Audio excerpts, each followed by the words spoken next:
ত্রয়োদশ জাতীয় সংসদ নির্বাচনকে সামনে রেখে রাজনৈতিক দল ও স্বতন্ত্র প্রার্থীর জন্য ১১৫টি প্রতীকের তালিকা সংক্রান্ত প্রজ্ঞাপন জারি করেছে জাতীয় নির্বাচন কমিশন। ইসির সিনিয়র সচিব আক্তার আহমেদের সই করা প্রজ্ঞাপনে বিশেষ দুটি বিষয় লক্ষণীয়।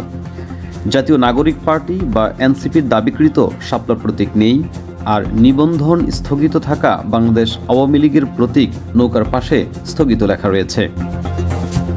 সংশোধিত নির্বাচন পরিচালনা বিধিমালা অনুযায়ী যেসব প্রতীক অনুমোদিত হয়েছে তার মধ্যে রয়েছে আপেল, আনারস, আম, একতারা, উদীয়মান সূর্য, কাস্তে, চেয়ার, টেলিভিশন, ফুটবল, ধানের শীষ, রিকশা, লাঙ্গল, সেলাই মেশিন, হাতপাখা, হাতি, মশাল, সিংহসহ আরও বহু প্রতীক।